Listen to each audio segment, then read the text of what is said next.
Sojiwan karya Mbak Ika Dewi Retnosari. Sebelumnya di sini ada yang pernah ke Candi Sojiwan?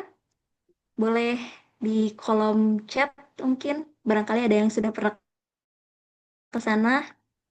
Kalau saya pribadi belum ya, tapi nanti pengen tahu lebih banyak dari pemaparan Mbak Ika ya. Nah, Mbak Ika ini meneliti tentang Candi Sojiwan dalam bukunya tersebut. Nah, menariknya Mbak Ika itu tidak hanya memotret Candi Sojiwan dari sisi sejarahnya saja, teman-teman, tetapi juga dari sisi-sisi yang sering dilewatkan. Misalkan dari bagaimana relief-relief itu berbicara dan bagaimana pesan-pesan dari relief tersebut bisa di tetap relevan untuk pendidikan karakter hari ini. Sebelum kita lanjut ke pemaparan, mungkin saya mau memperkenalkan terlebih dahulu ya narasumber kita. Meskipun tadi sudah sedikit di-spill tentang Bu Ika ini, Mbak Ika ini. Nah, saya perkenalkan terlebih dahulu. Narasumber kita malam ini yaitu Mbak Ika Dewi Retnosari. Beliau adalah guru sejarah di SMA Negeri 14 Semarang. Aktivitas sekarang juga aktif sebagai pengelola Yayasan Sigarda Indonesia ya, Iya, Mbak, betul. yang bergerak di bidang sejarah, budaya, dan arkeologi. Selain itu juga beliau aktif menulis di beberapa jurnal dan juga buku. Ada tulisan ilmiahnya di Jurnal Ilmiah Arkeologi Balai Arkeologi Yogyakarta, kemudian satu tulisan ilmiah di Jurnal Pendidikan Provinsi Jawa Tengah, lalu ada dua tulisan di Media Koran Jawa Tengah. Ada juga satu tulisan di buku Karya Bersama Guru Sejarah Indonesia, kemudian dua buku karya tunggal yang berjudul Pelangi Semarang dan Panah Bala Sajiwana yang akan kita bahas hari ini. Kemudian selain buku-buku dengan genre tulisan ilmiah, Mbak Ika juga sering nulis fiksi nih ternyata. Ada 10 tulisannya 10 tulisan berbentuk fiksi yang termuat dalam antologi ya, Mbak. Iya. Ah, hebat ya, Masya Allah. Oke, mungkin tanpa berlama-lama lagi, kita akan mendengarkan pemaparan dari Mbak Ika terlebih dahulu selama kurang lebih 30 sampai 45 menit ya, Mbak. Lalu Iya. nanti kita akan buka sesi diskusi dan tanya jawab barangkali di antara teman-teman ada yang ingin menanggapi atau berbagi pengalaman atau ingin bertanya terkait pemaparan hari ini, dipersilahkan. Oke, untuk waktu dan media, saya persilahkan Hmm. pada Mbak Ika. Ya, terima kasih Mbak Priska, Mbak Dewi yang sudah memberikan kesempatan kepada saya untuk ngobrol sama teman-teman ya. Sebetulnya bukan apa-apa, Mbak. Saya ingin sharing saja sih beberapa hal yang terkait dengan apa yang pernah saya tulis. Karena terus terang memang motivasi saya menulis itu sebetulnya lebih pada eh, bahwa kita harus menulis. Ada satu ungkapan bahwa kita nggak akan dikenal kalau kita nggak nulis gitu ya. Artinya sebagai guru pun saya juga eh, punya tuntutan terhadap diri saya sendiri untuk bisa menulis. Apalagi karena saya juga guru sejarah, saya tidak boleh hanya bisa sekedar mendongeng, tetapi saya harus bisa menyampaikan juga apa yang saya ceritakan itu dalam bentuk tulisan. Kebetulan buku Panah Balasan Jiwana ini sebenarnya adalah tesis saya. Jadi ketika saya ambil S2 di UNES, ambil magister IPS pada waktu itu, eh, untuk menulis tesis itu kemudian saya tertarik untuk eh, menjelaskan tentang satu tinggalan sejarah yang mungkin orang tidak banyak mengenal ya. Karena tadi seperti disampaikan Mbak Priska, Sojiwan itu cuma sebuah candi kecil yang ada di wilayah Klaten, meskipun sejarahnya secara geografis itu eh, cukup dekat dengan Prambanan. Jadi berseberangan dengan Prambanan, Mbak. Tapi masuk agak ke dalam gitu. Nah, kita selama ini melihat candi itu lebih pada arsitekturnya mungkin ya. Atau kalaupun kita melihat relief, mungkin yang orang lebih kenal adalah relief yang ada di Candi Borobudur misalnya. Atau di Prambanan. Karena memang relief Borobudur itu jumlahnya cukup banyak, kemudian dari segi ceritanya juga menarik karena menjelaskan tentang banyak aspek kehidupan dari Sang Siddhartha Gautama gitu. Kemudian di Prambanan juga menjadi menarik karena ada satu cerita Ramayana ataupun yang lain gitu yang biasanya lebih populer dan lebih dikenal oleh masyarakat gitu.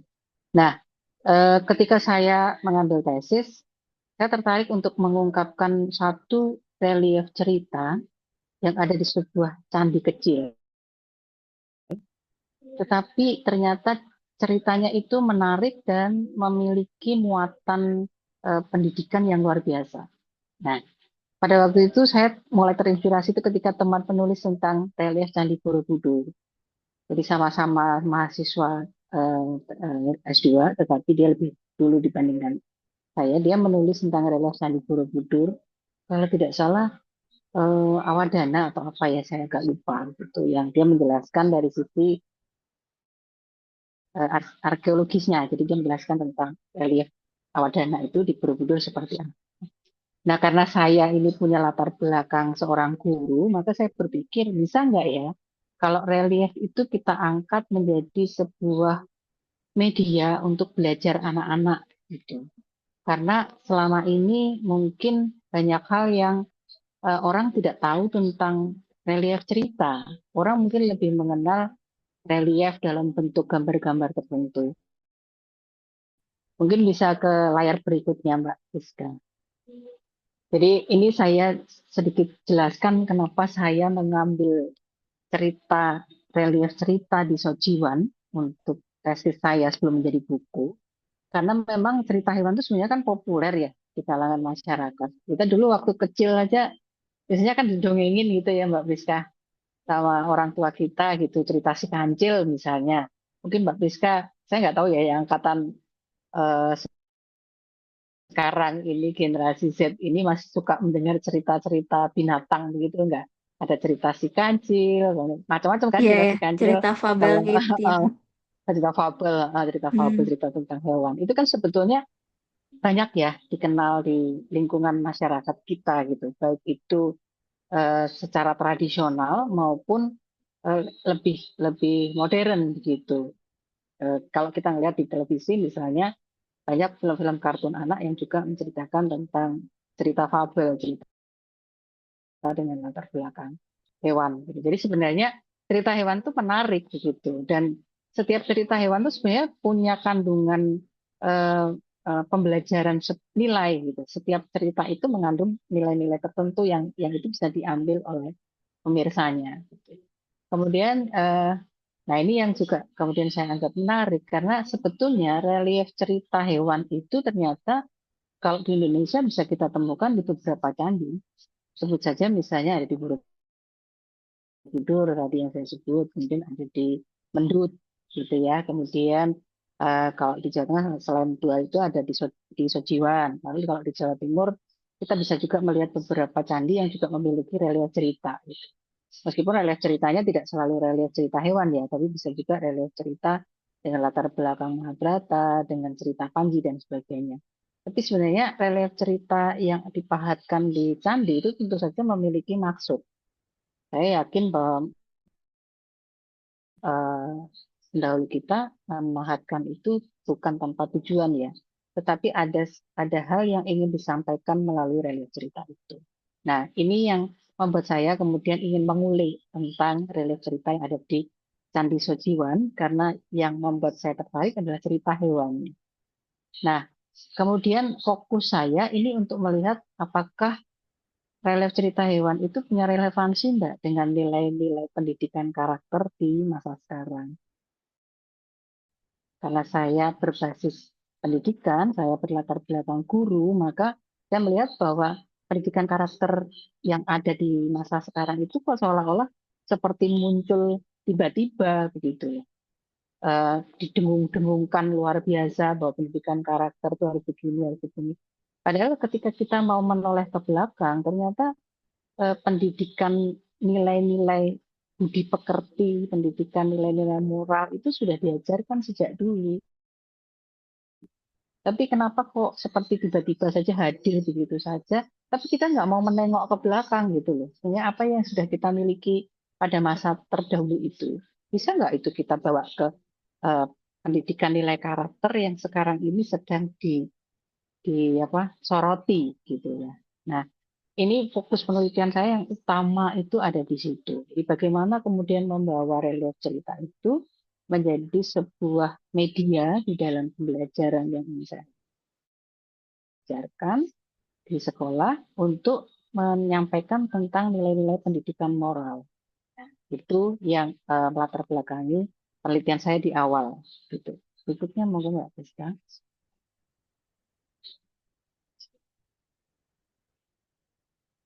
Nah, eh, masalahnya tadi yang saya sampaikan, apakah nilai filosofi yang ada di dalam relief berita itu masih relevan nggak sih dengan kehidupan masa kini? Tentu saja kalau kita cerita tentang nilai-nilainya pada waktu itu, yang memahatkan atau yang menyampaikan cerita itu punya keinginan untuk menyampaikan nilai-nilai itu kepada masyarakat pada saat itu. Tetapi masih enggak sih realita cerita yang dibuat pada sekian abad yang lalu itu cukup relevan kalau kita bawa ke kehidupan masa sekarang gitu. Lalu yang kedua, kalau misalnya kita memanfaatkan eh, realita cerita itu dengan cara seperti apa gitu. Apakah itu nanti akan bisa menjadi sebuah media bagi seorang guru karena saya seorang guru sekarang. Apakah itu akan bisa menjadi media pembelajaran nantinya? Nah, itu dua hal yang kemudian saya coba angkat untuk menjadi sebuah tulisan gitu ya. Berikutnya Mbak. Nah, saya memperkenalkan sedikit tentang Candi Sujiwan. Mungkin tadi Mbak Priska karena belum pernah ke sana ya, mungkin kapan-kapan bisa main nih. Jadi letaknya itu ada di Desa Kebondalan, Kecamatan Prambanan. Jadi masuknya Klaten, Mbak. Masuknya tidak Jogja itu. Meskipun berbatasan sangat dekat dengan Yogyakarta. Jadi kalau kita Prambanan itu dari arah Klaten nengoknya ke kanan, maka kalau Sojiwan itu nengoknya ke kiri, agak ke dalam begitu. Nah, candi ini coraknya Buddhis. Ya, sama dengan Borobudur, sama dengan Mendut, sama dengan Candi Sewu gitu. Meskipun di sekitar wilayah itu juga banyak candi-candi yang bercorak Hindu ya. Lalu ada 19 panel yang termuat di dalam candi itu dan hanya 16 panel yang bisa dipahami ceritanya, tapi dari 16 panel itu hanya 12 panel yang menjelaskan tentang cerita fabel atau cerita hewan. Jadi eh, di dalam panel cerita yang ada di Sojiban itu tidak seluruhnya menggunakan gambaran binatang sebagai ceritanya. Gitu. Nah, monggo. Lalu berikutnya akan saya tunjukkan gambaran dari posisi relief yang ada di Sojiwan. Jadi candi ini menghadap ke arah barat, ya, menghadap ke arah barat. Lalu panel pertama itu ada di sisi sebelah kanan. Kalau kita masuk ke candi sebelah kiri candi. Jadi sayap sebelah kiri candi itu adalah panel pertama. Kemudian diikuti oleh panel berikutnya. Kalau orang Hindu itu mengatakan, orang Buddha atau orang Hindu itu mengatakan bahwa ketika mereka berjalan mengelilingi candi itu, mereka akan melakukan pradaksina. Pradaksina itu berkeliling candi searah dengan jarum jam. Jadi itu kalau di apa namanya Jawa Tengah ya. Jadi mengamankan candi. Nah, makanya kalau kita mau melihat candi yang memiliki relief seperti ini, maka kita juga harus benar di dalam berkeliling begitu. Misalnya kita mau, ini contoh yang paling gampang. Misalnya kita mau ke Borobudur. Itu kita nggak bisa jalannya naik kemudian ke kanan, tapi naik kita akan ke kiri gitu, ke kiri kemudian berkeliling ke kanan. Nah itu secara arkeologi istilahnya menjadi pradaksina. Kalau di Jawa Timur pradaksina tata itu kebalikannya. Mungkin saya tidak bicara tentang sisi arkeologinya ya, tapi lebih pada mengenalkan saja. Jadi kalau di gambaran ini saya coba menunjukkan bahwa eh, ada setiap blok panel itu dia akan memuat satu cerita. Jadi kalau di dalam istilahnya itu disebut dengan Hiranya Garba. Hiranya Garba itu satu panel gambar, itu dia akan menjelaskan satu cerita. Nah, yang unik dari Sojiwan itu ini, karena orang harus mengerti dulu ceritanya dari relief itu apa gitu. Agak sedikit berbeda kalau kita membuat perbandingan misalnya dengan Borobudur atau dengan Mendut. Kalau di Borobudur itu eh, dia ceritanya itu bisa terdiri dari beberapa panel. Jadi panel itu satu blok gambar gitu ya, satu blok gambar gitu. Nah, kalau di Borobudur maupun di Mendut, satu cerita itu bisa terdiri dari 2 sampai 3 panel gitu. Nah, kalau di Sojiwan enggak, di Sojiwan itu hanya satu panel, Hiranya Garba. Nah, kenapa disebut Hiranya Garba? Hiranya Garba itu rahim emas. Jadi ada sulur-sulur gitu yang keluar dari semacam wadah begitu yang di sebelah kanan kirinya.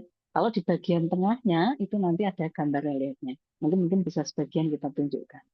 Oke, gitu kira-kira gambaran untuk Candi Sojiwannya. Lanjut, Mbak. Nah, kenapa saya mengangkat ini? Karena saya terus terang melihat bahwa sebetulnya dunia pendidikan Indonesia itu masih banyak PR. Kita sering melihat dunia pendidikan itu hanya dari sisi kognitif. Bagaimana anak itu disebut pinter kalau dia memiliki nilai yang bagus. Nilainya selalu 9, 8 minimal. Itu selalu anak itu dianggap pintar.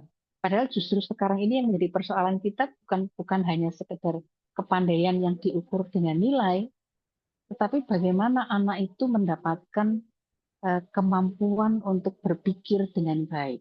Dan itu tidak hanya melibatkan kemampuan otak, tetapi juga melibatkan kepribadiannya dari sisi afektifnya ya, kemudian juga sisi keterampilannya, psikomotoriknya. Nah, itu harus menjadi satu. Nah, kondisi yang ada di lapangan saat ini orang masih mengukur pendidikan itu dari sisi kognitif. Tetapi di sisi lain bahwa pendidikan karakter itu seolah-olah menjadi sesuatu yang tadi saya sampaikan, menjadi sesuatu yang tiba-tiba muncul dan begitu kuat harus dilekatkan kepada anak-anak. Tapi sebenarnya kan PR-nya, ya pertanyaannya adalah bisa nggak ya pendidikan karakter itu dilakukan secara instan gitu. Tentu saja kan tidak. Itu harus dilakukan secara bertahap dari anak itu mulai sekolah, anggap saja begitu. Bahkan sebelumnya ketika orang tua memberikan pendidikan, itu sudah harus dilakukan. Tapi ketika anak itu sekolah, bagaimana anak itu juga mendapatkan tambahan tentang kemampuannya, tidak hanya sekedar kognisi, tetapi juga psikomotorik dan kepribadiannya atau afektifnya. Nah, makanya ini jadi PR besar nih bagi kita bahwa globalisasi itu seperti dua mata pisau ya. Yang satu bisa berdampak positif ketika kita bisa melihat dunia kemajuan dunia itu sebagai motivasi bagi kita untuk meningkatkan kemampuan kita, tetapi juga bisa berdampak negatif ketika kita hanya melakukan saja tanpa menyaring gitu. Dan yang menjadi ironis sebetulnya kita punya budaya sendiri yang itu bisa menjadi eh, apa pijakan bagi kita untuk memberikan pendidikan moral, memberikan pendidikan nilai-nilai positif pada anak-anak. Ya salah satunya yaitu tadi dengan relief cerita hewan yang sebenarnya biasa kita ajarkan dari sebelum anak-anak itu sekolah. Ketika kita mungkin teman-teman yang masih mengalami bagaimana orang tua mendongeng sebelum kita tidur, itu kan ceritanya mungkin bisa cerita tentang hewan, bisa cerita tentang apa kalau sekarang itu apa sih ya, Mbak namanya Disney gitu ya tokoh-tokoh Disney gitu. Tapi itu pasti kan di situ ada muatan nilai yang sebetulnya ingin disampaikan. Nah, kalau di luar sana ada, kita sendiri pun di Indonesia punya itu. Gitu. Tapi kita sendiri sering sering melupakan justru. Kita lebih asik bercerita tentang apa yang ada di luar, tapi kita lupa untuk menggali apa yang ada yang dimiliki oleh kita sendiri. Nah, itu kondisi yang saya temukan di lapangan selama saya mengejar beberapa tahun ini. Terus kita akan lanjut, Mbak Rizka. Nah, kalau kita bicara tentang budaya, sebetulnya kan budaya itu ada 3 unsur ya, ada rasa, cipta, dan karsa. Itu yang akan melahirkan nilai-nilai budaya di mana manusia adalah pencipta budayanya sendiri. Lalu bagaimana kemudian nilai-nilai budaya itu menjadi pedoman, arah, kemudian orientasi kita di dalam kehidupan. Nah, mestinya kita berpijak dari sana. Nah, ini yang terus terang semakin ke sini saya sendiri sebagai pendidik itu semakin khawatir ya melihat perkembangan yang sekarang ketika dunia anak-anak itu dibanjiri dengan tayangan-tayangan dari luar yang mungkin lebih mereka sukai begitu dibandingkan mereka menggali apa yang kita miliki sendiri. Ya sebagai contoh saja misalnya anak-anak mungkin lebih mengenal sosok hero dari Amerika misalnya, tokoh-tokoh hero dari Amerika dibandingkan dengan tokoh-tokoh yang kita miliki sendiri. Meskipun wayang itu dari ceritanya adalah dari India mungkin Mahabharata, Ramayana, tetapi unsur wayang sendiri itu kan sebenarnya budaya kita. Gitu. Tapi faktanya kalau saya kadang mengajak bicara anak-anak itu mereka nggak ngerti tokoh-tokoh pewayangan gitu yang apa mestinya lebih mereka kenal karena itu dalam keseharian kita dalam budaya kita itu sebenarnya sangat-sangat dekat gitu ya tetapi justru dengan mereka banyak lebih banyak melihat apa, gambaran-gambaran dari luar ini benar-benar miris juga ya kalau saya melihat di lapangan itu seperti itu kondisinya. Nah, ini jadi persoalan bagi kita semua bagaimana kebudayaan yang sudah kita miliki itu bisa kembali menjadi batu pijakan bagi kita untuk membawa anak-anak pada kebanggaan terhadap apa yang kita miliki. Berikutnya, Mbak. Nah, mungkin ini saya lewat saja, Mbak. Interaksi simbolik itu hanya salah satu dari cara saya untuk menginterpretasikan dari apa namanya relief cerita hewan itu. Lalu yang berikutnya di sini ada pendidikan karakter yang ingin saya sampaikan bahwa di Kementerian Pendidikan Nasional itu kita punya acuan tentang pedoman pendidikan karakter. Jadi bahwa ruang lingkup pendidikan karakter itu terdiri dari 4 bagian. Ada olah pikir, ada olah hati, ada olahraga, dan ada satunya lagi itu sebentar, saya kok agak lupa ya, karena udah Olah cukup rasa lama. bukan? Olah rasa, betul. Ya, Ya. Olah pikir, olah hati, olahraga, dan olah rasa. Jadi ini kan eh, semua unsur itu menjadi bagian dari setiap pribadi. Ya. Makanya tadi pendidikan itu tidak hanya melulu pada kognitif, tetapi juga harus afektif dan psikomotorik. Nah, di berikutnya ada beberapa matra pendidikan yang ini menjadi dasar saya untuk mencoba menerjemahkan relief cerita hewan yang ada di sosial. Berikutnya monggo Mbak. Nah, ini. Jadi ada matra individu, ada matra sosial, dan ada matra moral. Ini yang ada di Kementerian Pendidikan Nasional. Eh, Setiap matra ini ada beberapa itemnya begitu. Mungkin nanti bisa dibaca saja. Tapi kalau kita mencoba membandingkan dengan nilai filosofi moral, saya mencoba untuk apa, menyejajar apa ya, istilah bukan menyejajarkan, tapi melakukan eh, menyatukan dengan teori yang disampaikan oleh Pak Suseno tentang filosofi moral. Jadi di dalam buku Pak Suseno itu ada 7 nilai filosofi moral. Yang ini beliau juga punya keprihatinan yang luar biasa tentang kondisi masalah filosofi moral ini. Nah, saya mencoba memasukkan nilai filosofi moral yang dibuat oleh Pak Suseno itu ke dalam matra pendidikan karakter yang ada di Kementerian Pendidikan Nasional. Dan ternyata masuk. Meskipun mungkin dengan istilah atau kata-kata yang berbeda, tetapi 7 hal yang disampaikan sebagai filosofi moral itu juga ada di dalam matra pendidikan karakter yang ada di pendidikan dasar dan menengah ini ya, dari mulai SD, SMP sampai SMA. Nah, kita nanti dari sinilah saya berpijak untuk mencoba menerjemahkan bahwa setiap cerita realita hewan itu dia memiliki kandungan-kandungan nilai filosofi moral atau nilai pendidikan karakter yang akan diajarkan kepada kita. Nah, ini jadi saya mencoba memasukkan nilai-nilai ini di dalam pemahaman tentang makna religius. Lanjut, Mbak Rizka. Ya, ada beberapa sumber cerita hewan yang digunakan di dalam gaya cerita hewan itu mungkin teman-teman nanti kalau yang lebih paham di arkeologi gitu ya bisa membuka lagi atau kalau mungkin saya salah menjelaskan mungkin saya bisa dikoreksi. Jadi ada Pancatantra, gitu, Padisa, Tantri, Kamandaka, kemudian Jataka. Nah, beberapa cerita itu ada yang lebih ke Hindu, kayak Pancatantra, itu Padisa, Tantri itu lebih ke Hindu. Sementara kalau Jataka sendiri itu lebih ke Buddhis. Tetapi sebetulnya mau apapun sumber yang digunakan itu semuanya menjelaskan tentang hal yang sama. Jadi bagaimana hewan itu eh, dijadikan tokoh cerita yang dia akan mengajarkan tentang sebuah nilai. Apakah itu nilai yang patut ditiru atau nilai yang tidak patut ditiru. Jadi sebetulnya itu. Nah, dari cerita-cerita ini nanti kita bisa melihat apa saja sih yang sebenarnya diceritakan di dalam religi cerita hewan tadi. Oke, Mbak Rizka bisa dilanjut.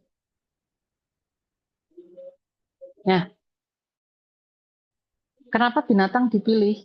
Karena binatang itu menjadi simbol sebuah perilaku.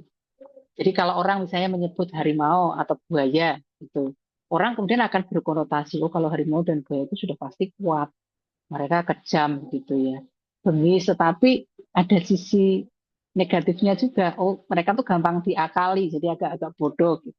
Dalam beberapa cerita itu ketika menampilkan cerita harimau atau buaya itu sering, dan cerita si Kancil mungkin Mbak Priska masih ingat bagaimana si Kancil ngakalin buaya ketika dia mau nyebrang misalnya, ya Iya, kan? ya. Kan ada cerita gitu ya Mbak Priska ya. Jadi, Itu yang dia paling minta tolong terkenal buaya. emang. Betul. Jadi gimana caranya supaya dia bebas dari terkaman buaya? Malah buayanya yang diakalin nih sama si Kancil Iya, kan gitu. Jadi dia kuat, tetapi kadang-kadang ada perilaku bodoh yang dimunculkan gitu dari sosok yang ini. Mungkin karena terlalu pede kali ya, merasa dirinya kuat begitu. Lalu misalnya kerbau, gajah itu juga sering dikonotasikan dengan besar, kemudian tetapi lamban begitu gerakannya. Ular itu konotasinya dengan licik dan bengis gitu ya. Jadi dia kalau ular itu selalu berkonotasi dia ingin menghancurkan orang lain. Bangau misalnya angkuh mungkin karena terlihat eh, cantik, jadi merasa dirinya cantik begitu penampilannya maka dia angkuh.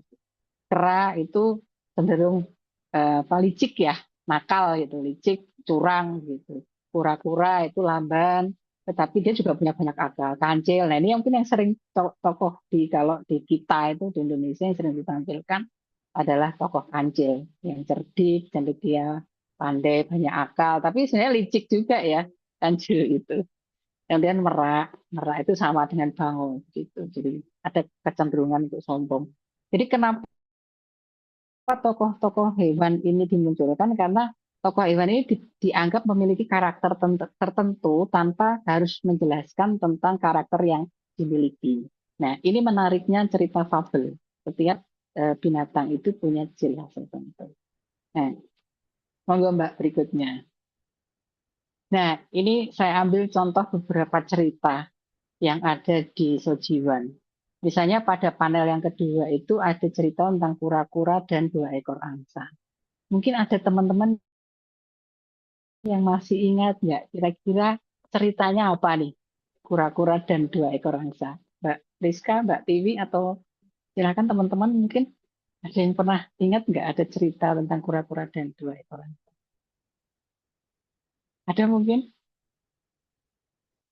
saya belum Belum pernah pernah. dengar cerita ini. Oh, belum pernah dengar. Ya, Ingatnya kura-kura dan kelinci itu. oh Ada ya, yang terus. lomba lari ya, Ya, lomba itu. lari. Ya, jadi ini ada sedikit cerita tentang kura-kura. Jadi ada satu tempat danau begitu yang dia mengalami kekeringan sehingga kura-kura ini harus pindah tempat. Nah, kemudian bagaimana caranya dia berpindah tempat? Lalu dia minta tolong kepada dua angsa. Nah, ini ada yang menjawab betul ini. Dengan siapa ini tadi? Mas siapa ini? Panggil aja Cak. Ini siapa ini? Ya, betul. Jadi akalnya kura-kura itu untuk bisa pindah itu dia minta tolong ke angsa untuk menerbangkan dia gitu. Nah, angsa ini mau membantu, tetapi dengan syarat kura-kura ini selama perjalanan itu nggak boleh membuka mulutnya. Karena untuk memindahkan kura-kura itu angsa itu memegang kayu, balok kayu yang digigit oleh kura-kura itu. Nah, sudah mengatakan iya, kemudian mereka terbang. Tetapi ya itu tadi karena kura-kura ini emosional, di dalam perjalanan itu diceritakan ada masyarakat begitu yang melihat kura-kura bisa terbang bersama dua ekor angsa, mereka kemudian berteriak-teriak gitu, mengganggu lah istilahnya, supaya si kura-kura ini itu ada kura-kura dan sebagainya, sehingga kura-kura itu jengkel gitu karena diteriakin. Akhirnya dia ingin membalas ucapan yang disampaikan oleh orang-orang itu. Nah, dia lupa bahwa dia sudah janji kalau dia nggak boleh buka mulut. Begitu dia buka mulut, ya otomatis lepas. Nah, jadi ini ada satu apa ya nilai yang sebetulnya bisa kita ajarkan pada anak-anak tentang bagaimana mereka harus menguasai diri, penguasaan diri, gitu ya. Secara emosional mereka harus lebih cerdas, begitu, untuk tidak terpancing pada situasi. Kemudian bagaimana kedua angsa ini mereka mengemban merasa bisa membantu dan mereka bersedia membantu, itu adalah juga gambaran baik dari bagaimana angsa itu melakukan itu. Tetapi yang menjadi sorotan adalah bagaimana kura-kura itu lupa pada sesuatu yang justru sebetulnya tidak boleh dia lakukan. Nah, jadi dalam cerita ini ada sisi positif dan sisi negatif yang bisa kita ajarkan kepada anak. Nah, kemudian mungkin cerita yang berikutnya, Mbak.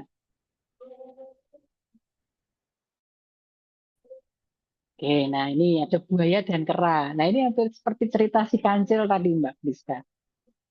Jadi eh, suatu saat kalau di dalam cerita Jataka atau misalnya dalam cerita Pancatantra itu diceritakan bahwa suatu saat ada seekor buaya jantan dan betina. Si betina ini ingin makan hatinya kera. Dia melihat kera, kemudian pengen makan hatinya kera, dia minta tolong kepada suaminya untuk mengambil menampilkan hatinya kera. Nah, kemudian eh, si buaya jantan ini mendekati si kera, lalu dia menawarkan bantuan apa yang bisa dibantu. Jadi ceritanya itu tidak langsung diterkam gitu, tetapi pura-pura berbuat baik lah si buaya jantan. Nah, apa yang bisa dibantu? Lalu kera bilang, tolong saya diseberangkan ke seberang sungai gitu. Ya, udah dibantu lah oleh buaya itu supaya bisa menyeberang. Setelah sampai di seberang, kera bertanya, apa balas budi yang bisa saya berikan setelah kamu membantu saya? Lalu si buayanya bilang, istri saya ingin makan hatimu kera. Gitu. Nah, mendengar itu kan tentu saja keranya takut. Maka gimana caranya dia bisa melepaskan diri dari ancaman si buaya itu? Si kera kemudian menggunakan akalnya. Dia bilang pada si buaya, oke buaya, saya akan berikan hatimu, tapi hati saya ketinggalan di pohon di seberang sungai itu, katanya. Jadi ada sama si buaya ini, si kera ini diseberangkan lagi ke sungai awal itu, ke tempat awal itu. Setelah sampai di pinggir, keranya lompat dan lari. Sehingga kan buayanya nggak dapat itu hatinya itu. Jadi apa yang bisa kita ambil dari cerita itu? Nah tentu saja kan bagaimana kalau di sini saya menyebut keunggulan akademik, bagaimana kepandaian itu harus kita gunakan untuk mengamati situasi. Dan mestinya seekor buaya kan nggak bilang sama keranya minta hati kera begitu, tapi karena dia punya kekuatan, ya lakukan saja sesuai dengan kekuatannya, gitu kan. Tetapi kembali lagi, karena buaya diidentikan dengan sesuatu yang bodoh, maka ya itu yang terjadi. keberanian keras sendiri untuk apa namanya melawan buaya dengan cara seperti itu juga bisa kita sampaikan pada anak-anak bahwa meskipun posisi kita lemah, tetapi tidak berarti kita harus kalah. Nah, sebetulnya itu contoh dari bagaimana kita menyampaikan eh, pendidikan moral kepada anak-anak. Mungkin ada lagi yang mau diceritakan. Misalnya jadi dongeng ya, Mbak Rizka. Tapi mungkin nanti teman-teman bisa diskusi lah dengan kita semua gitu bahwa setiap cerita yang ada di panel Leleo Sandi Sojiwan itu dia itu memang punya maksud tertentu untuk disampaikan. Nah ini jadi panel kelima ada cerita Lembu Jantan dan Singa. Ini menceritakan tentang dua kekuatan yang kemudian bertarung karena difitnah oleh serigala. Jadi sebetulnya mereka ini bersahabat antara lembu jantan dan singa. Tetapi suatu ketika si kedua orang ini difitnah masing-masing digosok oleh seekor serigala supaya mereka saling memusuhi. Dan akhirnya kedua binatang ini bertarung karena mereka sama-sama marah. Lembu jantan menganggap bahwa singa ini mengkhianati persahabatan mereka. Begitu juga sebaliknya singa menganggap lembu jantan mengkhianati persahabatan mereka, maka mereka kemudian bertarung dan akhirnya keduanya mati. Nah, setelah keduanya mati, maka keduanya kemudian dijadikan santapan oleh serigala. Apakah ceritanya berhenti sampai di situ? Enggak, Mas Tri. Dongeng ya Mas Tri. Ya, jadi enggak, ceritanya enggak sampai di situ. Nah, serigala ini akhirnya makan si lembu jantan dan singa. Apa akhirnya yang terjadi? Kekenyangan. Setelah kekenyangan akhirnya segalanya juga mati kekenyangan. Jadi intinya apa yang mau kita ajarkan? Nggak boleh serakah kan gitu. Nggak boleh serakah, nggak boleh apa percaya kepada orang lain begitu saja. Jadi ini cerita-cerita yang bisa kita ambil, kemudian kita koneksikan dengan apa yang ada di karakter anak-anak supaya mereka bisa memahami jalinan cerita itu. Mungkin yang lain nanti di panel 6 ada gajah dan setangkai kayu, itu menceritakan tentang bagaimana gajah mengangkut kayu-kayu itu secara bersama-sama, mereka nggak sendirian. Dan di panel berikutnya, Mbak, di panel 7 itu ada laki-laki dan singa. Nah, di panel 7 ini ada sosok manusianya. Ya, ada sosok manusia dan ada sosok binatang. Nah, di panel 8 ini ada juga sosok manusia, tapi perempuan dan binatang. Sebetulnya ini dua cerita yang digabung menjadi satu. Jadi kalau di dalam ceritanya perempuan ini adalah istri seorang pendeta itu, tapi rupanya dia tidak bersyukur dengan kehidupannya pada saat itu, sehingga dia tertarik ketika ada seorang pemburu yang memuji kecantikannya. Lalu karena dia terpikat oleh si pemburu, dia kemudian mengikuti si pemburu untuk pergi dari rumahnya. Nah, ternyata si pemburu ini hanya menipu sang perempuan. Jadi dia hanya ingin menguasai harta yang dimiliki oleh perempuan yang dibawa yang dia bawa lari itu.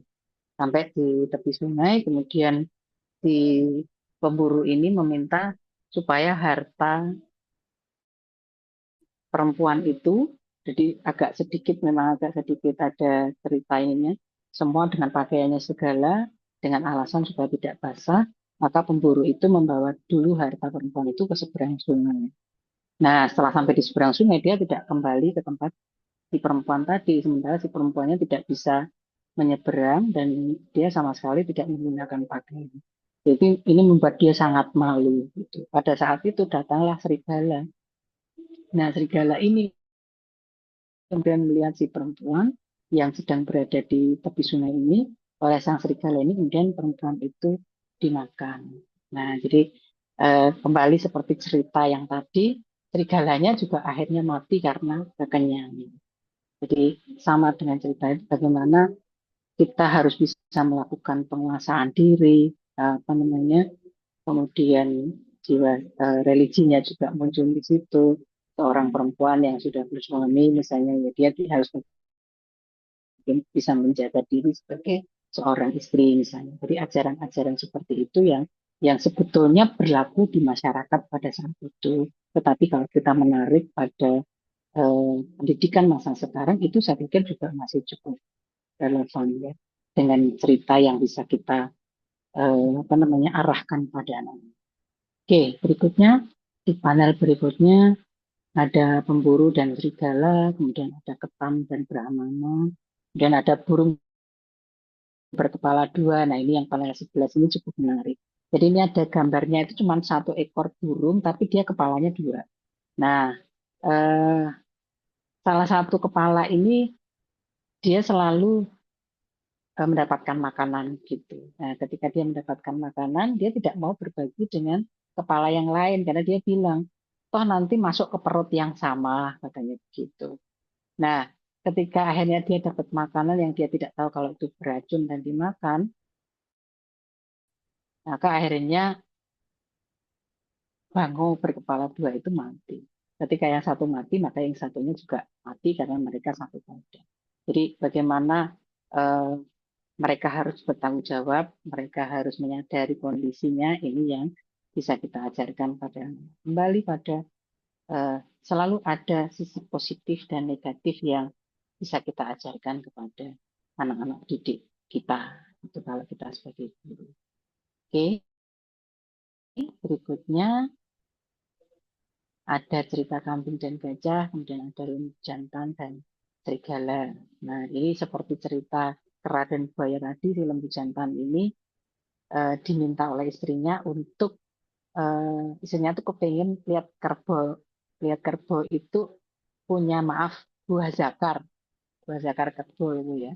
Nah istrinya itu si istri lembu jantan ini tertarik, maaf si istri serigala ini tertarik untuk mendapatkan buah zakarnya si lembu jantan itu. Maka si serigala jantan ini selalu mengikuti lembu jantan kemana-mana, menunggu buahnya itu jatuh sampai bertahun-tahun, sampai akhirnya buah itu tidak pernah jatuh dan dia kembali kepada istrinya mengatakan bahwa buah itu nggak pernah bisa dia ambil. Gitu.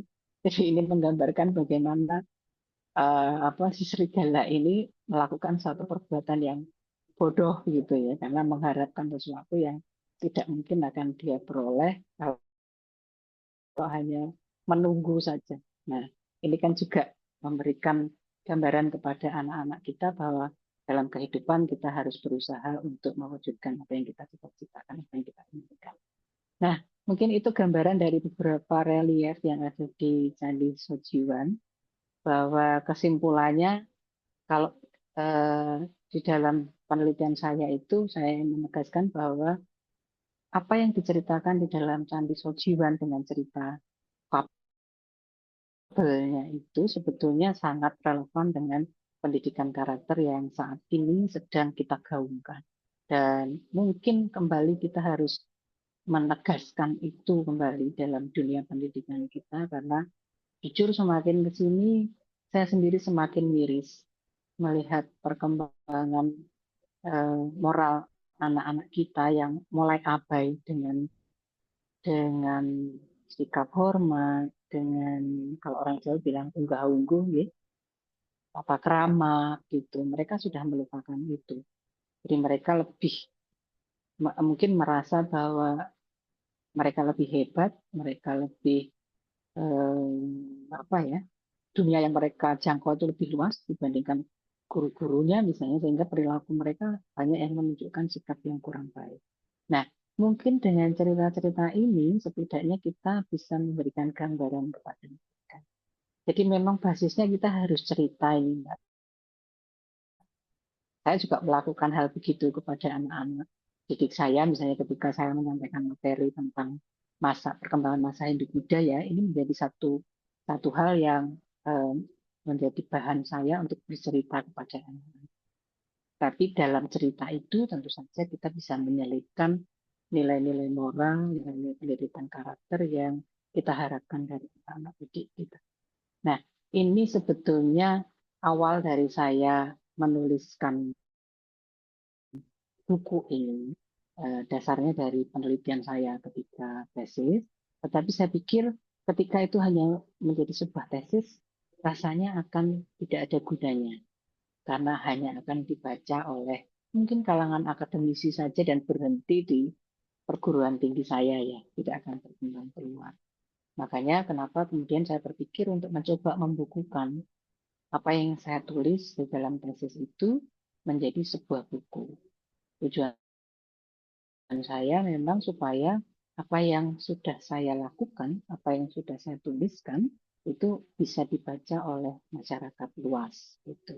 Paling tidak mungkin guru-guru lah, teman-teman guru seperti saya, itu mereka bisa bisa memanfaatkan buku saya ini sebagai salah satu bacaan ya yang nanti akan bisa mereka ceritakan kepada anak-anak didiknya. Karena menurut saya kalau anak-anak belajar sejarah itu cuma dari buku-buku yang berisi peristiwa-peristiwa dari waktu ke waktu itu sebenarnya memang menjadi sesuatu yang pasti akan membosankan. Tapi ketika anak-anak itu disentuh dengan cerita-cerita yang mereka belum pernah mendengar, itu saya melihat respon mereka sebetulnya positif, Mbak. Jadi ketika saya menjelaskan, menceritakan tentang sesuatu yang mereka belum pernah dengar, biasanya anak-anak tertarik. Nah, paling tidak apa yang saya tulis di dalam buku saya ini menjadi bahan cerita dari teman-teman guru yang bisa disampaikan kepada anak-anak. Ya, kurang lebih begitu, Mbak. Karena pendidikan itu bukan mengisi wadah yang kosong, tetapi pendidikan itu menyalakan api pikiran. Jadi kita tidak mengisi pikiran anak-anak yang kosong, tetapi kita menyalakan apa yang sudah mereka miliki. Sehingga itu akan menjadi sebuah nyala yang menerangi sekitarnya. Kurang lebih seperti itu, Mbak Priska. Mungkin nanti kalau mau di-share yang lampiran matriks cerita itu, boleh monggo sambil kita diskusi. Itu Mbak Priska, terima kasih. Baik, terima kasih Baik atas pemaparannya. Wah, menarik sekali ya dari tadi kita mendengarkan dongeng-dongeng yang ada di panel-panel relief Candi Sojiwan dan juga tadi ya betul kata Mbak Ika bahwasanya pendidikan sejarah atau pembelajaran sejarah di sekolah itu tidak hanya untuk kognitif saja atau pengetahuan saja, tapi untuk menanamkan eh, berpikir kritis dan juga nilai-nilai karakter dan moral ya Mbak. Nah, eh, tadi ya ada lampiran juga nih, biar gak penasaran. Tadi kan disebutin nih panel-panelnya ceritanya tentang apa Iya, aja. Nah, ini kita akan lihat gambarnya seperti apa, gambar reliefnya iya, seperti apa. boleh.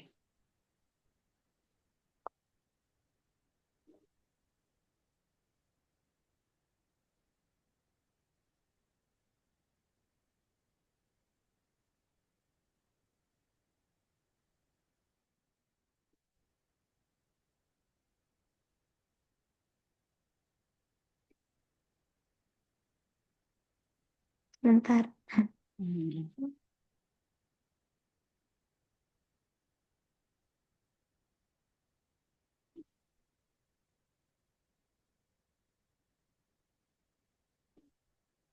sudah terlihat belum?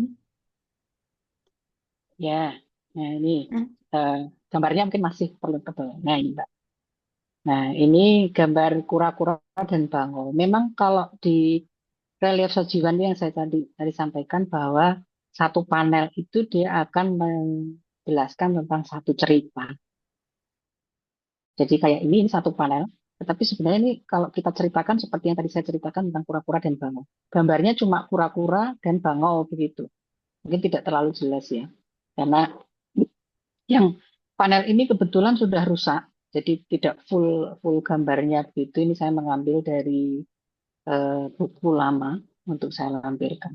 Jadi ada gambar kura-kura dan bangau yang tidak terlalu kelihatan. Mungkin yang lain Mbak bisa naik lagi ke atas. Ini coba lagi yang lebih jelas. Ini kura-kura dan Garuda. Nah, ini cerita tentang kera dan buaya. Jadi kalau bisa kita lihat itu ada kera yang sedang menaiki buaya. Oh ini ya sebelah Ya, sini kera. nah itu yang ada Hmm. ekornya itu kera, kemudian yang di bawahnya itu buaya. Jadi keranya lagi naik buaya. Itu memang kalau orang yang nggak ngerti ceritanya dia akan tanya ini kok gambarnya apa sih ini gambar kera bukan gitu ya. Tapi sebenarnya keranya kelihatan sih, buayanya juga kelihatan. Kalau kita pergi ke Candi Sujiwanya, itu kita bisa ngelihat secara lebih jelas detail reliefnya gitu. Tapi memang kalau orang nggak ngerti ceritanya, dia juga bingung ini cerita apa gitu. Jadi memang kalau kita Hmm. pergi, saran saya sih ya, kalau kita pergi ke satu candi, emang sebaiknya kita banyak belajar dulu tentang candi itu, terutama kalau itu cerita tentang relief ya, ada relief itu paling tidak kita mempelajari dulu relief yang ada di candi itu, supaya nanti ketika ke sana kita nggak cuman ini apa gitu, ya. Tapi kita bisa, oh ini buaya, ini kera, ceritanya apa ya, kita udah ngerti. Dong PR-nya itu Mbak Priska, jadi harus tahu dulu gitu. Kalian bisa Ya tahu. berarti kalau mau membaca atau bisa menginterpretasikan atau menerjemahkan satu relief tuh kita harus tahu dulu dari naskah apa misalkan atau Mm-mm, gimana mm-mm. biasanya. Biasanya begitu Mbak. Jadi kalau misalnya kayak ini kan tadi Hmm, Buddhis ya. Candi Buddhis itu biasanya ya. yang kita pakai acuan bisa cerita Jataka tadi, cerita tentang hewan gitu.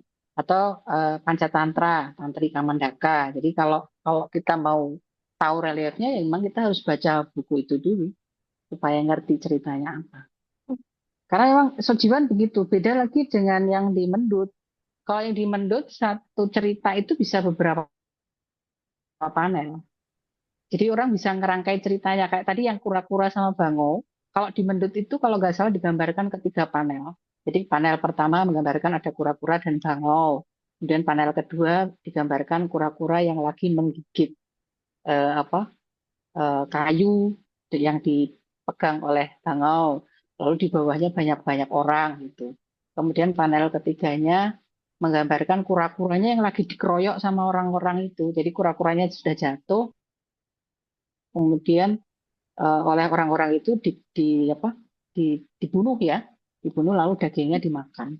Nah kalau di Mendut ceritanya begitu, satu panel itu cuma memuat satu fragmen cerita gitu, nggak full cerita, satu satu panel satu cerita. Kalau di Sojiwan memang benar-benar harus ngerti dulu kalau di sana. Kalau kita nggak ngerti ya nggak nggak bisa cerita gitu. Atau kalau nggak ya kita terpaksa harus dengan orang yang paham ceritanya untuk bisa menceritakan gitu Mbak Rizka. Hmm. Oh, lihat lagi. Nah, ini cerita Mm-mm. tentang Lembujan. Ini cerita lembu jantan dan singa. Tadi yang saya sampaikan mereka bersahabat, tapi karena digosok oleh serigala, lalu akhirnya mereka jadi bermusuhan, bertarung, saling membunuh. Jadi dari yang setelahnya bersahabat karena difitnah oleh orang, akhirnya mereka jadi musuh. Nah, ini kan ini yang sebelah kiri yang ditunjuk Mbak Rizka itu singanya. Kemudian nah itu yang sekarang itu lembunya. Gitu. Ini gambaran ketika mereka sedang bertarung.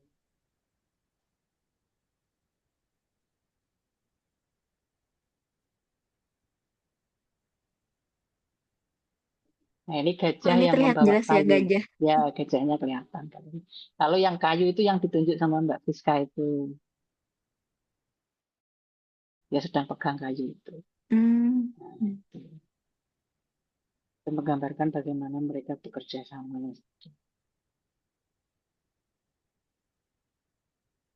Ini lelaki dan singa. Ini reliefnya juga nggak terlalu kelihatan banget ya.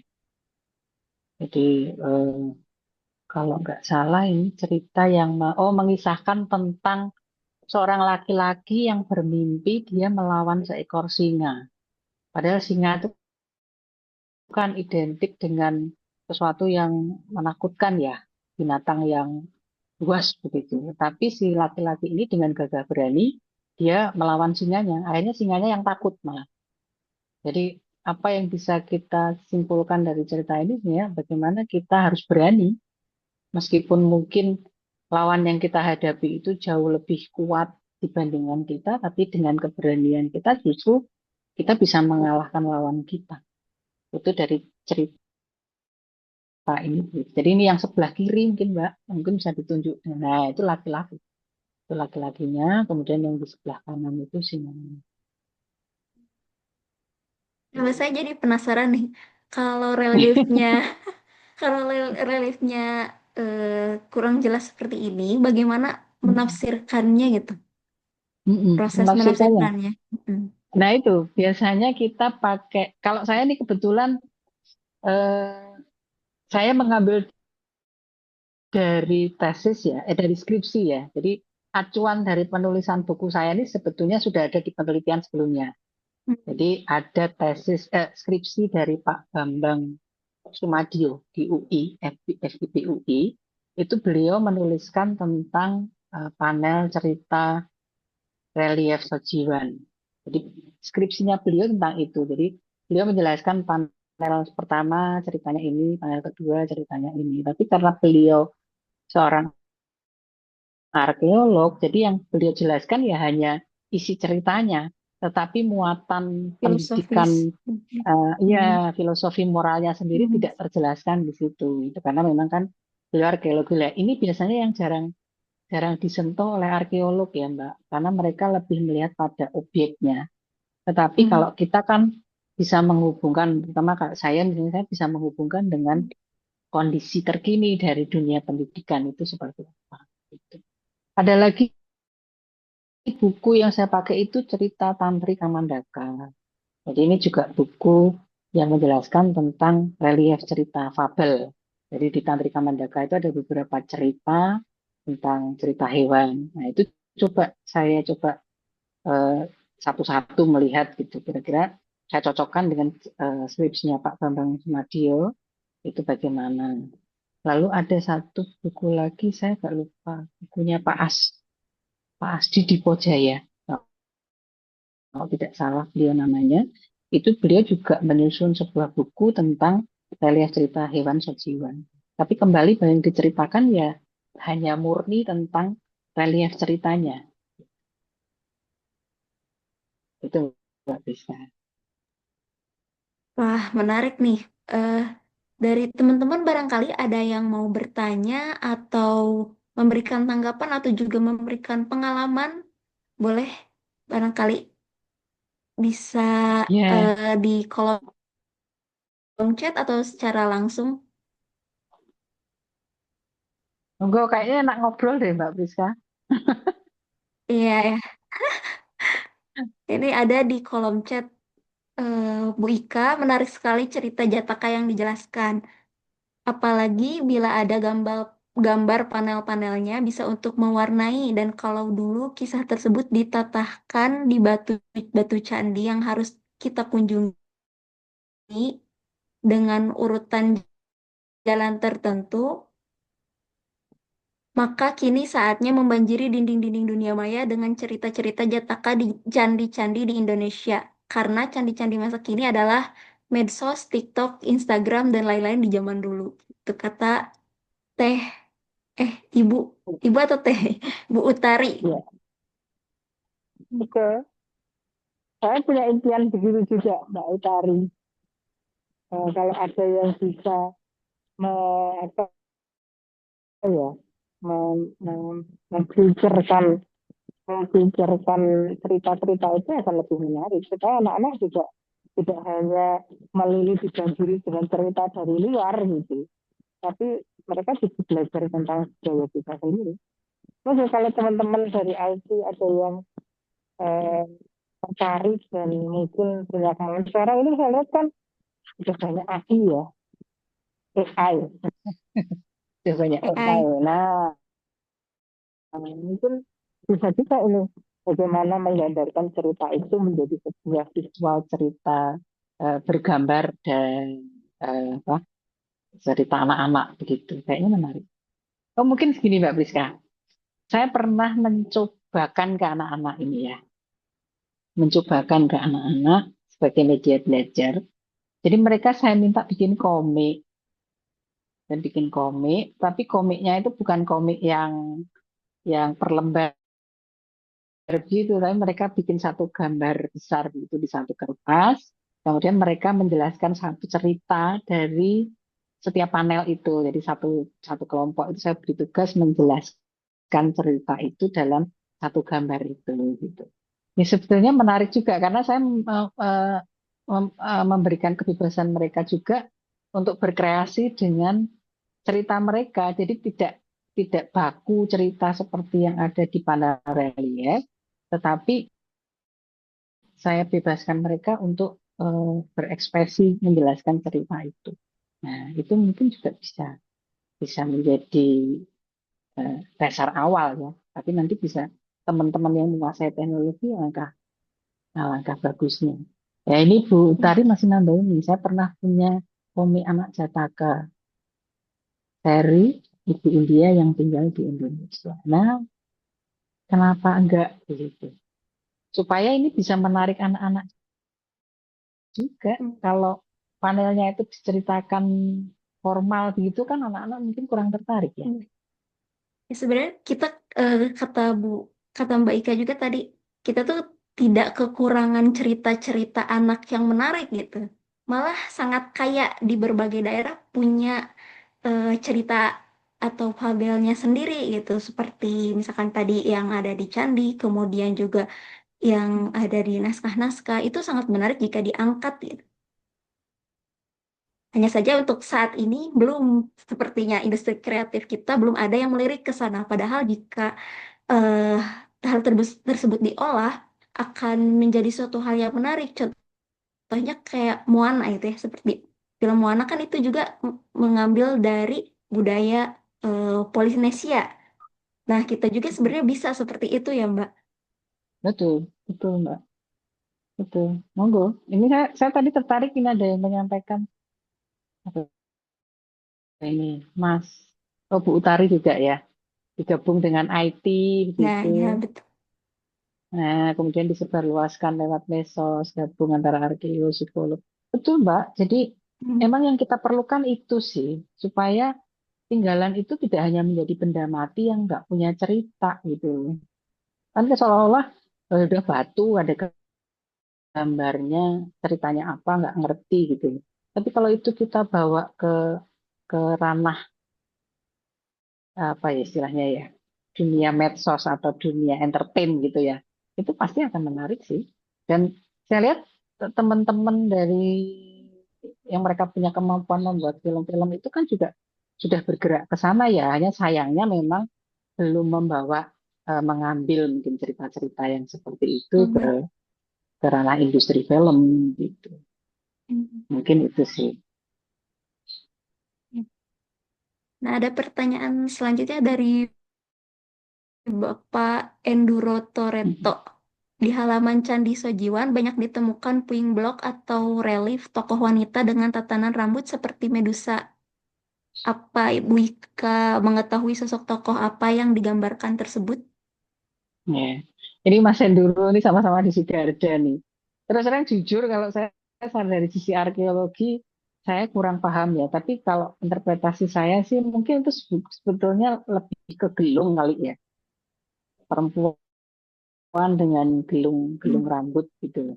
Jadi kesannya menjadi seperti Medusa yang rambutnya bergulung-gulung begitu ya. Tapi mungkin itu tatanan tatanan rambut ketika itu mungkin ya. Tapi saya nggak tahu persis sih Mas Henduro. Mungkin bisa ditanyakan ke arkeolog yang lebih paham nih nanti bisa jadi bahan diskusi juga di grup kita mungkin di grup Sigarda Mas Henduro. Mungkin bisa ditanyain ke sana. Karena di grup Sigarda kan ada arkeolog ya lebih banyak ya yang mungkin bisa menjelaskan. Tapi kalau interpretasi saya sih begitu. Itu mungkin gaya tatanan rambut sih. siap, Bu Ika. Oke, pertanyaan selanjutnya, bagaimana saya menghubungi Ibu untuk belajar tentang Jataka? Ada yang pengen Iya, belajar Mbak Jataka? Untari. Nah, sama-sama belajar aja. Saya juga masih banyak belajar kok. Nanti paling kita bisa diskusi, Mbak. Monggo. Nanti bisa ke Mbak Priska atau ke Mbak Tiwi. Itu kan ada nomor kontak kita. Mungkin kita bisa lanjutkan diskusi kita di sana nanti ya. Nanti.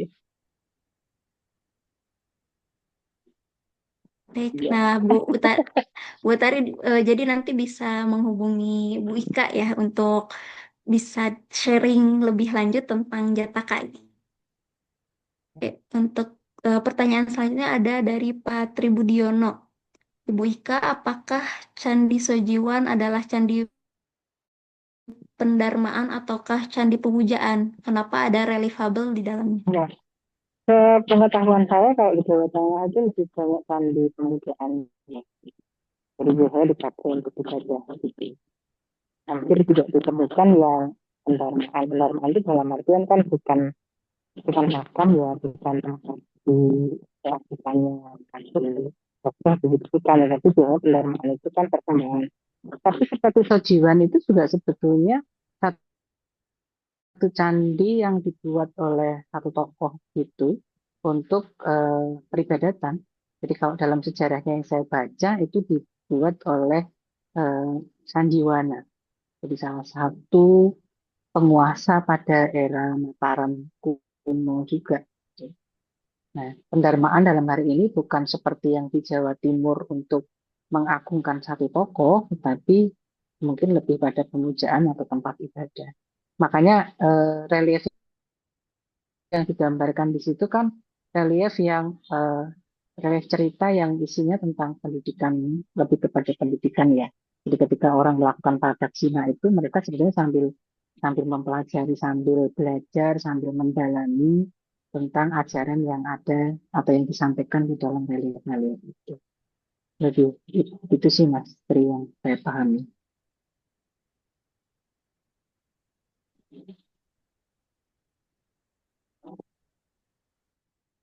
Oke, Eh, bagaimana Patri? Apakah sudah terjawab atau mau bertanya lagi? Silakan. Pertanyaan selanjutnya dari Bu Utari lagi.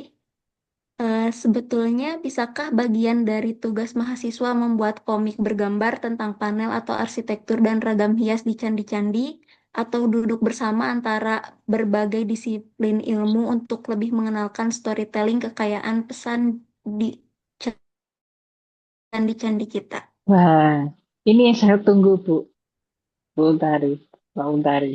Saya tunggu betul ini. Kalau memang ada yang mau ke sana, kita sangat berterima kasih ya, karena memang kita butuhkan sih. Kadang-kadang guru itu menghadapi kesulitan ketika kita harus membuat media sendiri juga.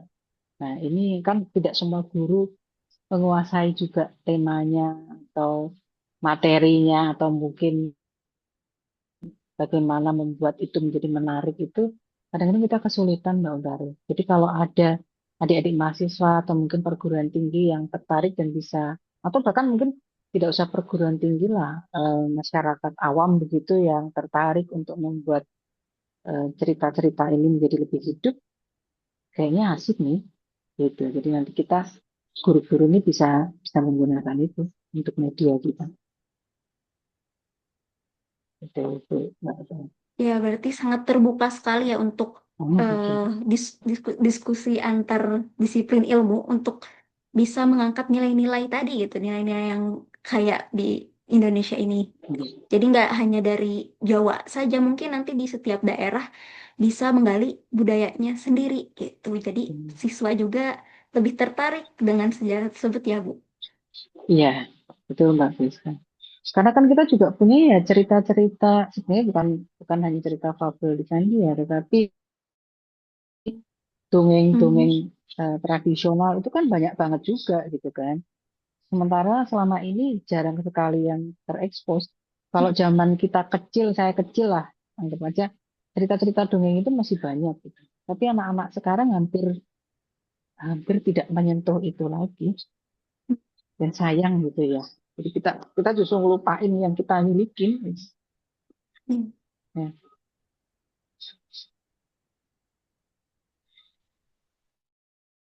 Nah, gitu. barangkali dari teman-teman ada yang mau berdiskusi lagi atau bertanya lagi, Jangan tanya bersilahkan lah.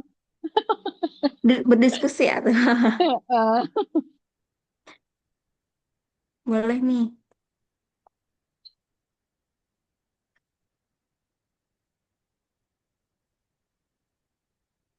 Ya, kalau saya kan memang menulis buku itu masih lebih cenderung ke ini ya, ke narasi ya, ke naratif begitu. Jadi belum mengolahnya menjadi sebuah buku yang buku cerita gitu untuk anak-anak. Tapi mungkin nanti ada teman-teman yang berkenan untuk membawa cerita itu menjadi sebuah buku cerita untuk anak-anak. Kalau itu bagus, eh, monggo gitu loh, senang sekali gitu. Dan itu membutuhkan multidisiplin ilmu ya. Saya Hmm. pernah membaca beberapa buku kayak dari buku siapa itu Pak siapa yang tentang Candi Borobudur misalnya cerita Jataka, Wadana, Langita Istara. Tapi kan eh, kurang kurang hidup karena hanya menjadi sebuah cerita yang menjelaskan isinya ini gitu. Tapi itu kalau saya pernah melihat satu gambar itu kemudian gambar itu bisa hidup gitu loh Mbak Biska. Jadi satu panel Borobudur itu kemudian oleh si pembuat ini dibikin menjadi manusia yang hidup. Lalu dia melakukan entah apa tarian, entah apa begitu. Nah itu kan juga menarik juga ya.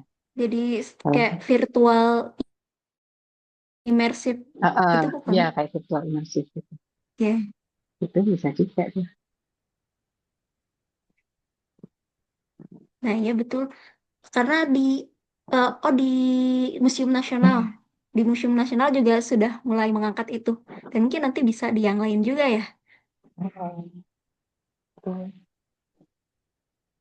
Jadi apalagi kalau misalnya kemudian itu ditempatkan di lokasinya ya, jadi hasil dari apa, pembuatan itu kemudian tadi yang sampaikan oleh Mbak Utari dibutuhkan di workshop-nya, kemudian ditarik di lokasi sehingga sebelum tapi kan PR-nya kita mau ke candi kan harus belajar dulu nih Mbak Priska. Kan nggak semuanya orang ngerti juga ya harus belajar Ya. kemana gitu.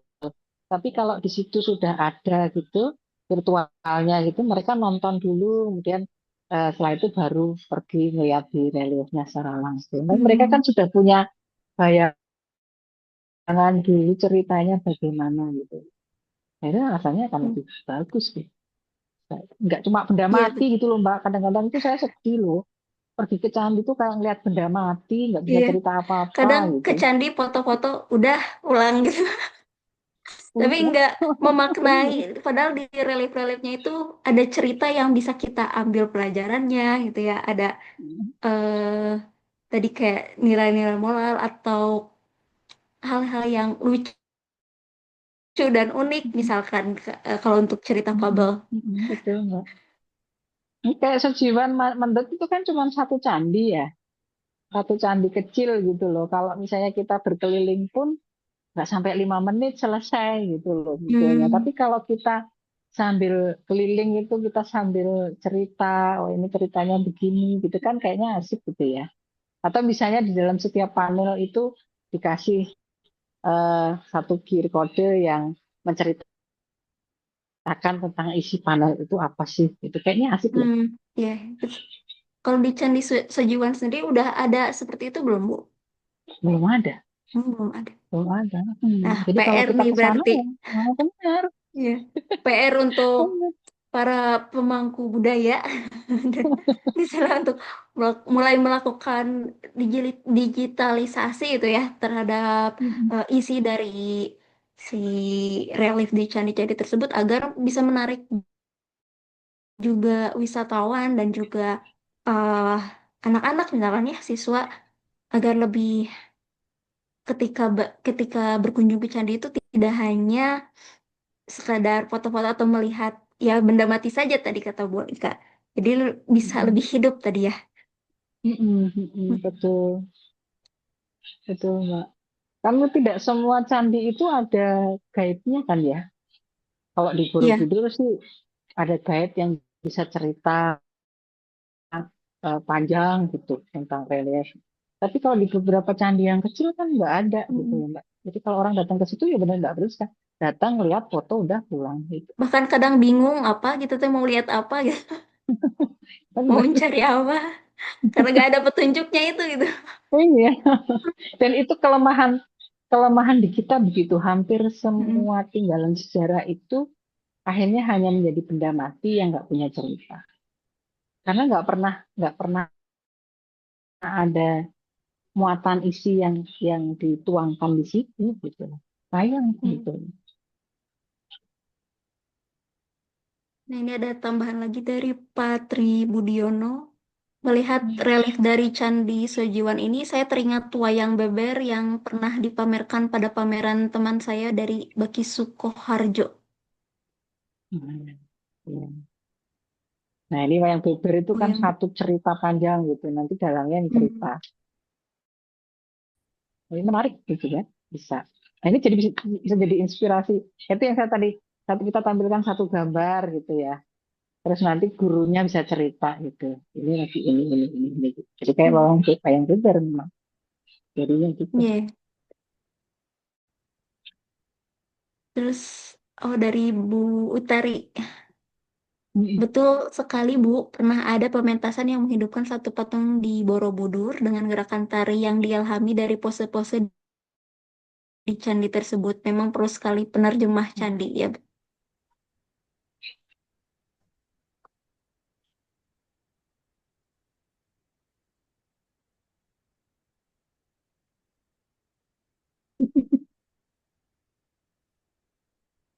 Malam-malam bisa duduk di saung di luar pagar kanan memandang Candi Sojiwan sambil ngopi. Ngudud. Sambil ngopi. Oh ini kayak Mas yang dulu udah Sambil pernah nongkrong sering ke gitu ya. situ kayaknya. Iya sih, bener. Asik. Wah sayangnya itu Mbak, candi itu juga nggak bisa dikunjungin kalau malam ya. Jadi Hmm, eh, gini, saya tuh pernah mengangkat Candi Sojiwan ini juga untuk karya tulis anak-anak ya. Jadi dulu itu pernah mereka itu mau menampilkan kayak pagelaran gitu loh, kayak hampir kayak di Prambanan itu kan ada cerita Ramayana ya setiap tanggal tertentu gitu. Itu sebenarnya dulu sempat sempat mau dimunculkan wacana itu Mbak oleh masyarakat di situ. Jadi mereka mengumpulkan anak-anak gitu, terus mereka ajari nari, menggambarkan satu cerita misalnya. Tapi saya nggak tahu kok sampai sekarang kayaknya nggak ada kelanjutannya ya.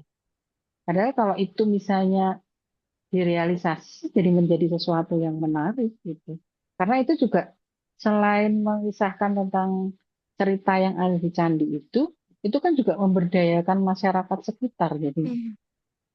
Hmm, nah ini makanya ya itu kembali lagi ya ke bagaimana kita bisa mengolah apa yang kita miliki gitu. Saya pernah lihat tariannya. Pas saya ngantar anak untuk penelitian di sana, pas kebetulan mereka sedang ada tamu dan mereka menampilkan tarian itu yang menarik kan juga anak-anak gitu. Jadi lucu, lucu gitu. iya betul ya. Tapi sayang sekali nggak dilanjut ya, Bu. Nggak dilanjut, Hmm, kayaknya nggak dilanjut. Gitu. Saya dan nggak tahu itu kenapa bisa ya, jadi tapi nggak satu dilanjut. apa ya? Jadi eh, satu apa wisata yang menarik juga itu. Kalau Betul, misalkan dikembangkan lagi. iya. Arealnya kan juga luas sebenarnya Sojiwan latarnya itu, Mbak. Jadi bisa dimanfaatin juga sebetulnya selain hanya melihat candinya. Kalau mau sih ya.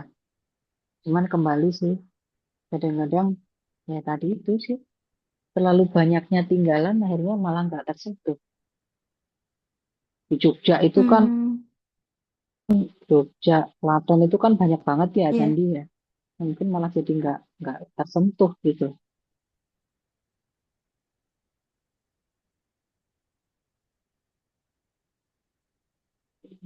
Ya, terbukti kalau Prambanan itu kan sampai sekarang populer ya. Apa, seri Ramayana itu ditampilin pakai apa wayang gitu kan Yang gambaran-gambaran orang, yang orang orang. gitu kan. Itu Hmm. kan heeh, itu kan jadi komoditas yang menarik dan juga bisa untuk pemasukan daerah juga kan itu sebetulnya kalau dikelola dengan baik Hmm. ya Ya, ini kira-kira berarti begitu harus sih. apa? Jadi PR untuk pemerintah setempat, pemerintah daerah setempat, kemudian pemangku budaya setempat untuk Mm-mm. memperhatikan. lagi Candi Sojiwan ini yang ternyata memiliki potensi yang besar untuk pendidikan, untuk wisata itu ya, untuk tadi untuk wisata budaya juga ya. Hmm, benar.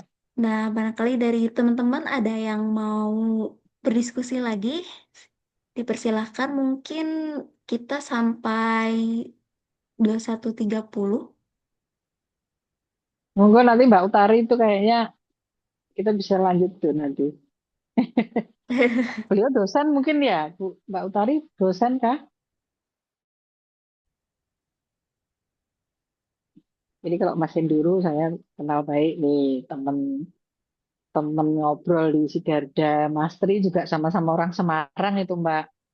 Kalau Mas Tri ke ini biasanya apa eh, lebih Sudah banyak ke saling mengenal kolonial. ya, Bu. Hah? Teman-teman sendiri. Oh iya. Kalau Bu Utari penyuka budaya. Punya kebudaya saja. Ini ada Terus, sedikit tambahan dari Pak Tri. mm-mm. Candi Sojiwan ini ditemukan kembali oleh Colin Mackenzie bawahan Sir Thomas Stamford Raffles tahun 1813. Ya, itu. Berarti berbarengan dengan penemuan Candi Borobudur ya? Hampir, hampir. Hampir-hampir. Kalau ya, nggih. Kalau di bukunya memang saya jelasin tentang riwayatnya Sojiwan ya, termasuk temuannya tahun berapa, mulai di apa, diperbaiki tahun berapa itu ada sih di buku. Ya itu temuannya di era tahun itu.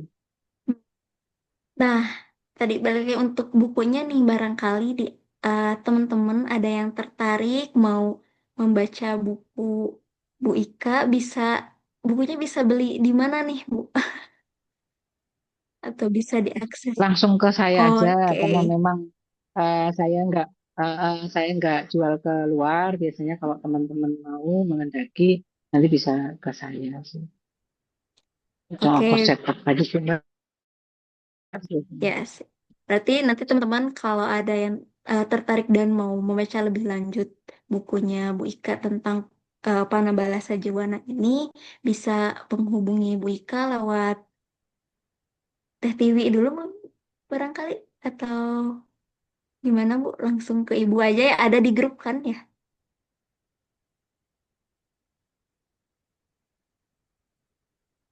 Ya, ini saya kasih nomornya di chat ya. Oh iya.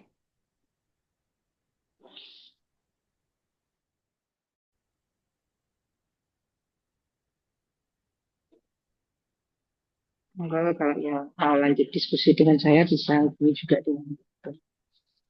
Nah ya barangkali ada yang mau lanjut diskusi tadi kayak Bu Utari mau mendiskusikan tentang naskah Jataka. Nah bisa langsung menghubungi Bu Ika lah. Oke, teman-teman, ada yang mau didiskusikan lagi barangkali atau ada yang ingin bertanya? Silahkan sebelum kita akhiri. Saya pengen dongeng.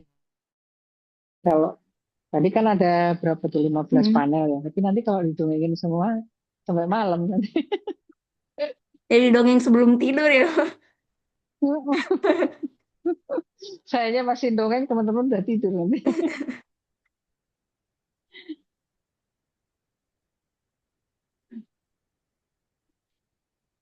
Iya, terima kasih Apa? kembali Mbak Ika.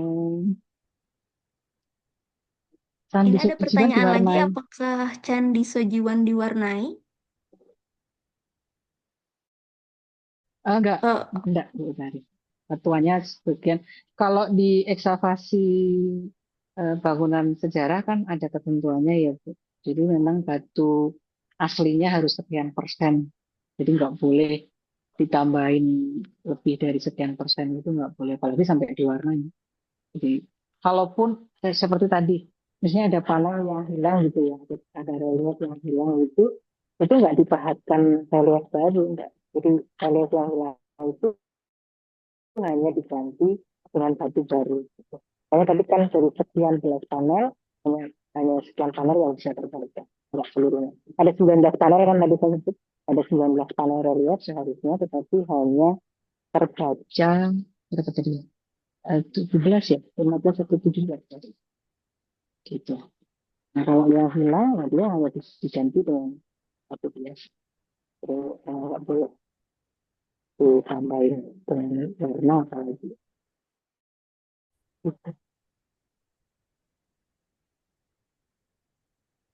Oh, enggak, Bu. Jadi kalau di Indonesia sepertinya belum ada candi yang diberi cat. Jadi warnanya warna batu. Bisa batunya macam-macam. Ada batu andesit, ada batu tufa. Batu tufa itu yang batu putih itu ya. Ada yang bata gitu. Jadi warnanya memang warna asli dari batunya. Ada candi yang dilepa memang seperti candi Kalasan itu ada lepanya. Tapi juga tidak diwarna. Jadi warnanya juga seperti warna batu itu. Hmm, berarti asli dari batunya itu sendiri ya, Bu? Iya, warnanya warna asli. Hmm. Oke, ada pertanyaan lagi dari Patri. Pada Candi Sojiwan itu saya melihat ada stupa yang berdiri sendiri. Itu apakah bagian dari candi yang belum dipugar atau memang stupa tunggal berdiri sendiri? Adakah artinya? Hmm. Jadi biasanya di candi itu ada candi utama dan ada candi penghali, ada candi pendamping gitu. Nah, kalau yang sekarang berdiri itu kan memang yang eh, di, di apa di sudah didirikan itu kembali kan yang candi utama. Tetapi sebetulnya ada beberapa relief stupa di sekitarnya. Nah, itu mungkin menjadi bagian dari candi Perwara. Kayak kalau kita lihat di candi ini mungkin ya, kayak candi Sewu itu ya. Jadi ada candi utamanya, kemudian ada candi-candi kecil di sekitarnya gitu. Bisa bentuknya kalau memang candi Buddhis ya bisa berbentuk stupa atau bisa juga candi kecil. Jadi biasanya candi pendamping atau candi Perwara. Kembali lagi apakah dibugar atau tidak ya tergantung dari seberapa banyak batuan aslinya ditemukan. Biasanya begitu. Nah, saya lupa ya berapa persen gitu. Jadi kalau saya itu salah soalnya saya bukan arkeolog soalnya jadi takut salah juga kalau sudah lebih ke teknis teknis tinggalannya.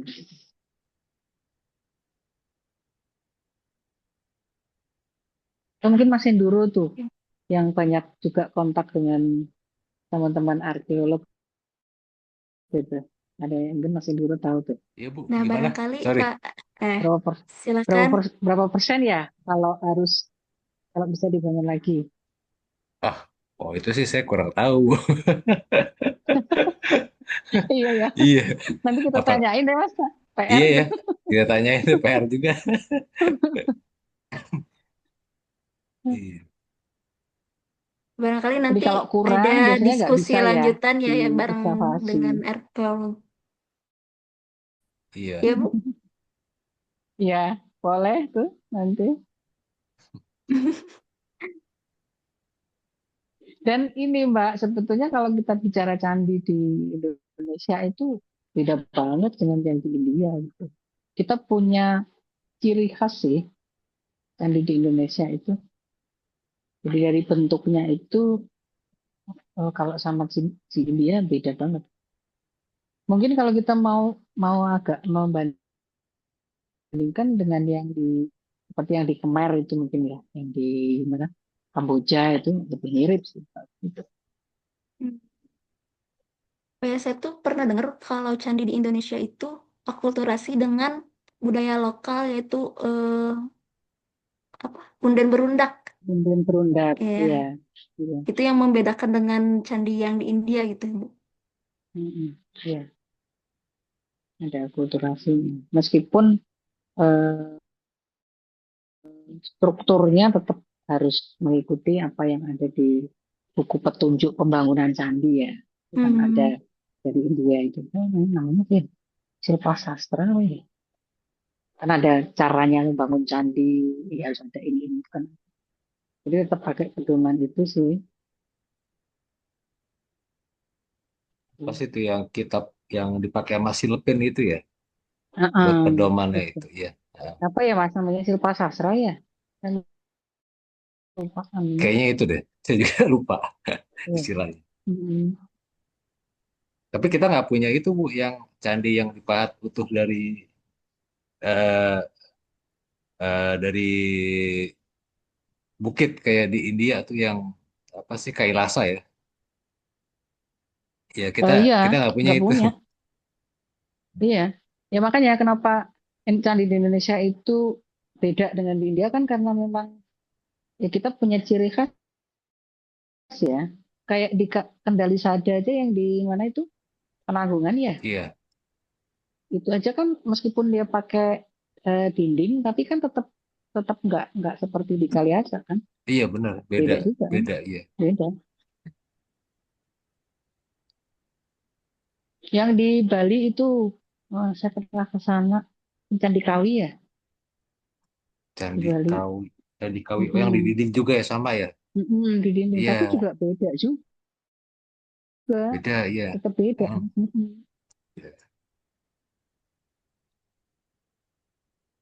Ya kearifan lokal ya kalau saya bilang ya dan itu sebetulnya menarik sih artinya kita tuh orang Indonesia tuh sebetulnya hebat loh kalau saya bilang jadi kita tuh kalau ngambil kalaupun kita meniru dari luar itu kita tidak ngambil mentah-mentah tapi Tapi kita sesuaikan. diolah lagi, Mm-mm. disesuaikan. Betul termasuk tadi Mbak relief cerita fabelnya pun saya rasa binatangnya adalah binatang-binatang yang familiar di Indonesia. Hmm, Kera, mungkin hanya singa ya yang nggak ada. Kera, lembu, serigala, kemudian kura-kura, burung bangau itu kan binatang-binatang yang kita familiar ya. Di Indonesia hmm. tuh ada gitu.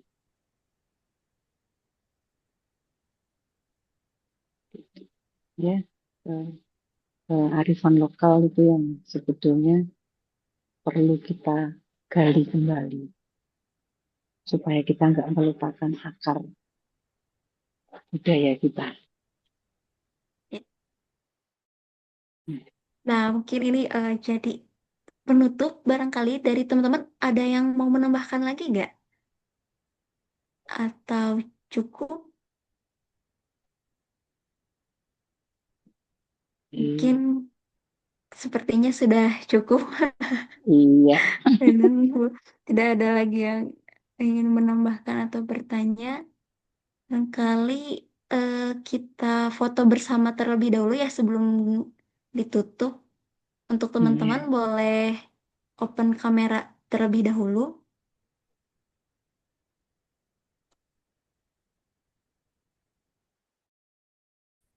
Teh Tiwi untuk fotonya mau dari saya atau dari Teh Tiwi? Aman, boleh. Kita foto barengan aja ya. Siap, biar nanti banyak arsipnya. Oke, kita foto dulu. Satu, dua, tiga. Boleh sekali lagi ya. Satu, dua, tiga. Siap, terima kasih. Nah, Kasih. terima kasih teman-teman. Terima kasih. Mungkin sebelum kita tutup, dari Mbak Ika sendiri atau Bu Ika, boleh menyampaikan closing statement-nya terlebih dahulu. Ya, ya itu tadi Mbak yang saya sampaikan bahwa tinggalan sejarah itu bukan benda mati ya, tetapi dia pasti akan punya sebuah tujuan kenapa bangunan itu dibangun, dibuat, didirikan, dan itu yang perlu kita gali gitu, supaya kita tidak lupa dengan akar budaya kita sendiri. Itu saja pesan terakhir saya, Mbak. Monggo yang generasi muda kita kembali kepada kearifan lokal yang kita miliki. Oke. Baik, Mbak Ika, terima kasih untuk pemaparannya yang sangat luar biasa dan menarik ya tentang Candi Sojiwan dan relief-reliefnya ini. Mungkin bisa jadi semacam pemantik untuk kita semua bisa menggali lagi lebih dalam tentang candi ini atau candi-candi lain yang ada di daerah kita masing-masing dan menggali nilai-nilai budaya yang ada di daerah kita masing-masing untuk menjadi salah satu eh, modal untuk pembelajaran untuk kita dan juga untuk anak-anak kita di masa depan. Mungkin terima kasih kepada teman-teman yang sudah menyempatkan hadir pada diskusi kita malam ini. Saya Priska Marsila pamit undur diri. Terima kasih. Assalamualaikum warahmatullahi wabarakatuh. Sampai jumpa di Tem Waalaikumsalam. Sejarah selanjutnya. Terima kasih Mbak Priska, Mbak Tiwi, dan teman-teman yang Sama-sama. sudah hadir.